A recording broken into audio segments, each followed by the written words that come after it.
The runway is clear, the checklists are complete, the engines hum with precision, and yet safety in the Air Force isn't just about liftoff and landing. It's about everything that happens between, before, and after. Whether in the cockpit or on the tarmac, in hangars or control towers, observation is the one system that doesn't come pre-installed. It must be lived. This episode, we turn our eyes skyward, but keep our feet grounded, to explore the safety culture in air forces around the world. The risks are real, the environment's high pressure, and the room for error, razor thin. Let's begin where many stories in the Air Force do, with pre-flight. The hours before an aircraft leaves the ground are among the most critical windows for safety observations. Every detail matters, from fuel calibration to sensor checks, weather briefings to aircraft loading configurations. This is the moment when countless moving parts must come together in harmony, and a single missed detail can carry enormous consequences. It's a ritual of discipline, but also of trust. In the machines, in the process, and most importantly, in each other. In militaries around the world, pre-flight rituals aren't just routine. They're life-saving habits built over years of repetition and hard-earned experience. The eyes of technicians, supervisors, and pilots aren't just scanning for mechanical flaws. They're watching each other too. Who's tired? Who seems off? Who might be rushing to meet a schedule at the expense of something vital? Safety observations in this phase are a powerful filter, catching what policy alone cannot. In 2023, a maintenance technician in the Indian Air Force flagged a faulty sensor during a pre-flight inspection of a Sukhoi Su-30 MKI. The pilot was moments away from a training exercise involving low-altitude maneuvers over difficult terrain. The technician's insistence delayed the flight by 45 minutes and saved a life. The sensor controlled part of the aircraft's pitch control system, and had it failed mid-flight, the consequences could have been catastrophic. That one observation, made in the shadow of a looming schedule, changed everything. Pre-flight inspections are more than procedural. They are the front line of flight safety. Yet not all inspections end with action. In 2018, a U.S. Air Force KC-135 Stratotanker experienced an engine fire on takeoff from a base in Japan. The post-incident investigation revealed a missing retaining ring in the engine housing, a detail that had been noted in maintenance logs 2 weeks prior, but not addressed due to staffing turnover. The report sat. The issue escalated, and only luck prevented a mid-air tragedy. In aviation, gaps in paperwork can become gaps in the sky. Air Force operations are governed by layers of protocol, but also by layers of fatigue. From round-the-clock global operations to rapid deployment demands, personnel across the Air Force are often operating on thin margins of rest and recovery. The rhythm of military aviation doesn't always align with human circadian rhythms, especially for squadrons tasked with surveillance, early warning, or strategic airlift missions. These aren't just isolated cases of tired workers. They're systemic stressors embedded in the very framework of how missions are planned, executed, and repeated. Crew rest regulations may exist, but operational urgency can sometimes blur the lines.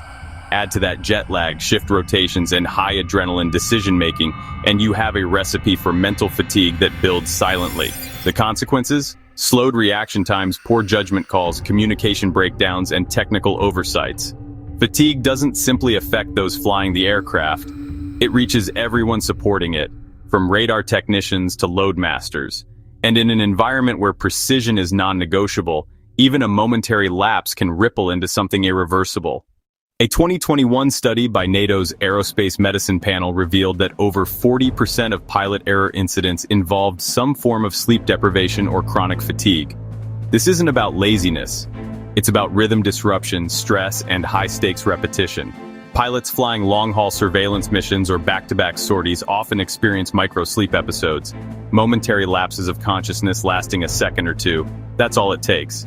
In Germany, a 2017 Luftwaffe training flight ended in a near-miss collision when a pilot momentarily lost awareness while monitoring instruments. He'd flown 3 simulations and 2 real missions in 48 hours. His co-pilot corrected the trajectory in time, but the official finding listed cognitive fatigue as a contributing factor. Fatigue doesn't always wear a name tag, but its fingerprints are all over near misses. Ground crews face a different kind of pressure. In 2022, a Canadian Forces base reported a fuel spill during a routine aircraft turnaround. A technician connected the hose to the wrong inlet. A simple mistake compounded by distraction. But the underlying issue? He'd been working a double shift and had no backup assigned. Observations from the previous crew noted signs of burnout, short temper, sluggish movement, skipped checklist steps, but no formal action was taken. Burnout doesn't always shout. Sometimes it leaks. Weather adds another variable to Air Force safety. In 2019, during a multinational exercise in Norway, high winds dislodged mobile maintenance scaffolding, sending it crashing into a parked F-16. No one was hurt, but the aircraft sustained $3 million in damage. A safety officer had questioned the setup earlier that day, noting the lack of ballast weights, but the concern was dismissed due to time constraints. In aviation, shortcuts are expensive. In lives or dollars, or both. Even inside the cockpit, observation isn't just visual, it's intuitive and emotional. Pilots and aircrew must watch each other for signs of cognitive overload. In 2020, a Royal Air Force navigator called off a live bombing simulation after noticing his pilot repeating checklist steps multiple times. It turned out the pilot had received distressing family news hours before takeoff, but had chosen to fly anyway. The navigator's observation, based on tone and body language, led to a cancellation and potentially averted disaster. Safety lives not just in procedures, but in human connection. Then there's the noise. Aircraft engines produce decibel levels that, over time, can degrade hearing permanently. In 2021, an Australian Defence Force study found that 62% of flightline personnel showed early signs of noise-induced hearing loss, even when PPE compliance was high. The issue: inconsistent fit and worn-down gear. Observations around this led to a new protocol for weekly hearing protection checks and expanded access to custom-fit earplugs. Not all wear and tear is visible, but all of it is observable. There are also the tragic lessons. In 2014, a Malaysian military transport aircraft crashed shortly after takeoff, killing all 6 crew on board. The investigation pointed to engine failure, but deeper analysis revealed a missed maintenance interval and a signed-off checklist that had been copied from a previous flight. Observers had noticed a reduction in engine noise days before, but it hadn't been escalated. Normalization of deviation isn't just a phrase, it's a killer. But there are signs of hope. The Japanese Air Self-Defense Force implemented an AI-assisted observation system in 2022 that analyzes cockpit audio for stress indicators and alerts ground control. Since its introduction, they've seen a 19% reduction in flight-related safety incidents. The U.S. Air Force's Safety Guardian program trains a rotating group of aircrew members to act solely as observers during drills, no other tasks. Just observe. That single-purpose role led to the identification of 87 safety issues in the first 6 months at one base alone. In Canada, ground crew now rotate roles more frequently during extended operations to prevent mental drift.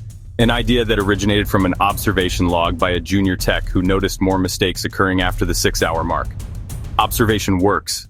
It protects. It prevents. So whether you're in the air or on the ground, ask yourself, what do you see that others overlook? Thank you for your service. Whether you wear the wings, maintain the fleet, direct the sky, or support those who do. And to the families, friends, and communities who stand behind Air Force members around the world. Your strength makes safety possible. We'd love to hear your story. If you've served in the Air Force or supported air operations in any role, drop a comment below. Your experience might be the lesson someone else needs. Don't forget to subscribe. In our next episode, we'll shift focus from the skies to the ground, exploring safety observations within the ranks of the Marine Corps. From amphibious landings to logistics, from training grounds to forward operating bases, we'll look at how observation saves lives in one of the most physically and mentally demanding environments in the armed forces. Until then, stay vigilant, stay resilient, and stay safe.